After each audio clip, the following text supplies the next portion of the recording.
بسم اللہ الرحمن الرحیم۔ السلام علیکہ یا صاحب العصر والزمان۔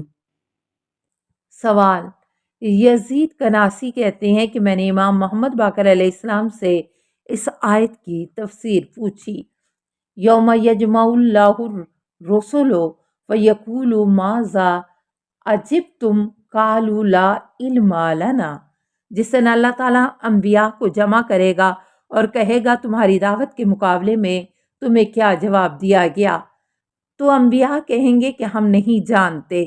سورہ مائدہ 5 آیت نمبر 109۔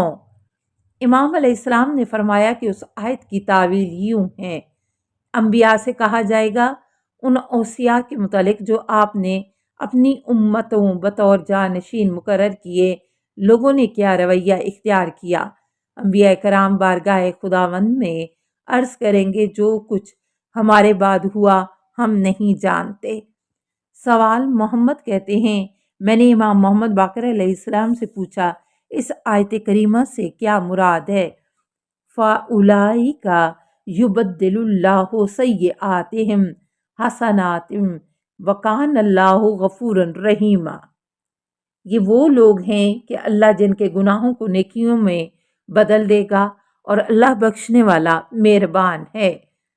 سورہ فرقان 25 آیت نمبر 70۔ جواب: امام علیہ السلام نے فرمایا قیامت کے دن گناہ گار مومن کو لایا جائے گا اور حساب کتاب کے مکان پر کھڑا کیا جائے گا، پھر اللہ عز و جل خود اس کا حساب کتاب کرے گا اور دوسرا کوئی انسان اس کے حساب کتاب سے مطلع نہیں ہوگا۔ تب اس کے گناہ معلوم ہوں گے یہاں تک کہ وہ اپنے گناہوں کا اعتراف و اقرار کریں۔ اللہ تعالیٰ کاتبوں کو حکم دے گا کہ اس کے گناہوں کو نیکیوں میں بدل دو، پھر لوگوں کو دکھاؤ۔ اس وقت لوگ کہیں گے اس بندے نے تو ایک گناہ بھی نہیں کیا۔ اس وقت اللہ تعالیٰ حکم دے گا کہ اسے جنت لے جاؤں۔ تو یہ اس آیت کی تعویل اور یہ آیت ہمارے شیعوں کے حق میں بطور خاص نازل ہوئی ہے۔ سوال: سلام بن مستنیر کہتے ہیں میں نے امام محمد باقر علیہ السلام سے پوچھا یوم یقول المنافقون والمنافقات للذین آمنوا، جس دن منافق مرد اور منافق عورتیں ایمان والوں سے کہیں گے۔ سورہ الحدید 57 آیت نمبر 13۔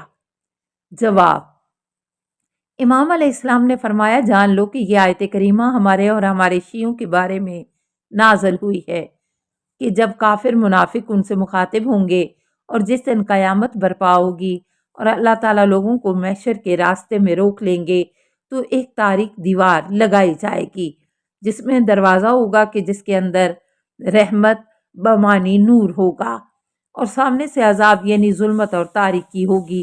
تو اللہ تعالیٰ نے ہم کو اور ہمارے شیعوں کو اس دیوار کے اندر نور اور رحمت سے رکھا ہے، ہمارے دشمنوں اور کافروں کو ظلمت اور تاریکی میں رکھا ہے۔ اس وقت ہمارے اور آپ کے دشمن اس دروازے کے سامنے کہ جس کے آگے دیوار ہے تمہیں پکاریں گے اور فریاد کریں گے، کیا ہم دنیا میں اکٹھے نہیں تھے؟ کیا ہمارا اور تمہارا نبی ایک نہیں ہے؟ کیا تم اور ہم اکٹھے نماز نہیں پڑھتے تھے؟ اور کیا اکٹھے روزے نہیں رکھتے تھے؟ کیا اکٹھے حج نہیں کرتے تھے؟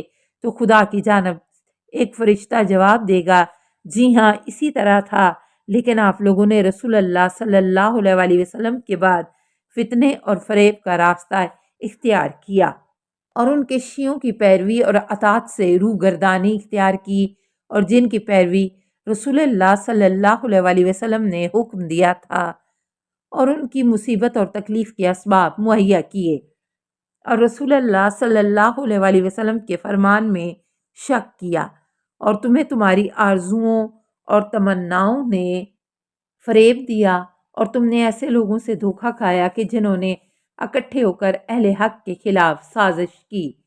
یوں تم نے اللہ کے حلم اور صبر سے غلط فائدہ اٹھایا، تمہیں شیطان نے دھوکہ دیا، یہاں تک کہ حضرت علی ابن ابی طالب اور آپ کے بعد والے ائمہ کا حق ظاہر ہو گیا، اور اللہ کا یہ فرمان ہے کہ ایک فریب کار نے تمہیں اللہ کے حکم کے سامنے فریب دیا یعنی شیطان نے، لہٰذا آج نہ تم لوگوں سے اور نہ کافروں سے کوئی فدیہ قبول کیا جائے گا، یعنی تمہارے لیے کوئی نیکی نہیں ہوگی کہ جس کے بدلے میں اپنی ذات رہا کرو اس کو۔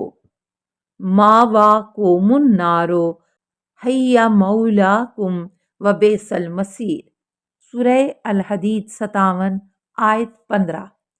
تمہاری جگہ جہنم ہے جو تمہاری سرپرست ہے، اور وہ کتنی بری جگہ ہے۔ سوال: ابو حمزہ صومالی کہتے ہیں کہ میں نے امام محمد باقر علیہ السلام کی خدمت میں حاضر ہو کر عرض کیا کہ مجھے ایسی حدیث بتائیں کہ جس سے مجھے فائدہ ہو۔ امام علیہ السلام نے فرمایا: اے ابو حمزہ، سب لوگ جنت میں جائیں گے سوائے اس کے جو انکار کرے۔ میں نے عرض کیا: اے فرزند رسول صلی اللہ علیہ وآلہ وسلم، کیا کوئی ایسا انسان بھی ہے جو جنت جانے سے انکار کر دے گا؟ امام علیہ السلام نے فرمایا: جو لا الہ الا اللہ محمد رسول اللہ نہ کہے۔ میں نے عرض کیا: اے فرزند رسول اللہ، میں سمجھتا ہوں کہ یہ حدیث آپ سے نقل نہیں کر سکتا۔ امام نے فرمایا: کیوں؟ میں نے عرض کیا: میں نے بہت سارے باطل فرقوں مثلاً مرجیہ، قدریہ، حروریہ اور بنو امیہ کو دیکھا ہے کہ وہ سب لا الہ الا اللہ کہتے ہیں، تو وہ کیوں کر جنت میں داخل ہوں گے؟ امام علیہ السلام نے فرمایا: ہرگز نہیں، بلکہ قیامت کے دن اللہ تعالیٰ ان سے یہ اقرار چھین لے گا، اور ہم اور ہمارے شیعوں کے علاوہ سب اس اقرار سے دور ہوں گے۔ کیا تم نے خدا کا یہ کلام نہیں سنا؟ یوم یقوم الروح والملائکۃ صفا لا یتکلمون الا من اذن لہ الرحمن وقال صوابا، جس دن روح اور ملائکہ ایک صف میں کھڑے ہوں گے اور کوئی بات نہیں کر سکے گا سوائے اس کے جسے خدائے رحمان اجازت دے دے اور وہ صحیح صحیح بات کرے۔ سورہ النبا 78 آیت 38۔ سوال: عمر بن شیبہ کہتے ہیں کہ میں نے امام محمد باقر علیہ السلام کی خدمت میں عرض کیا: خدا مجھے آپ پر قربان کرے، قیامت کے دن رسول اللہ صلی اللہ علیہ وآلہ وسلم، امیر المومنین علی علیہ السلام اور آپ کے شیعوں کا کیا مقام ہوگا؟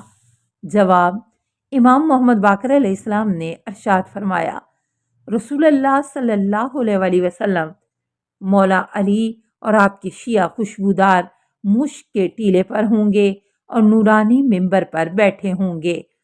لوگ غم زدہ پریشان ہوں گے جبکہ انہیں کوئی غم نہیں ہوگا، لوگ خوف زدہ ہوں گے اور انہیں کوئی خوف نہ ہوگا۔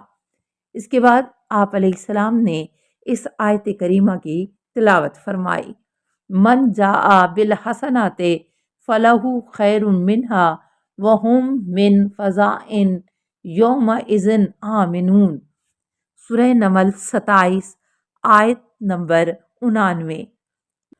السلام علیکہ یا صاحب العصر والزمان، الامان الامان الامان من فتن الزمان، السلام علیکہ یا خلیفۃ الرحمن، السلام علیکہ یا امام الانس والجان، السلام علیکہ یا مظہر الایمان، السلام علیکہ یا شریک القرآن، السلام علیکہ یا قاطع البرہان، السلام علیکہ یا امام زماننا ھذا اجل اللہ فرجک وسہل اللہ مخرجک وظہورک، السلام علیکہ ورحمۃ اللہ۔ اللہم صلی علی محمد وآل محمد۔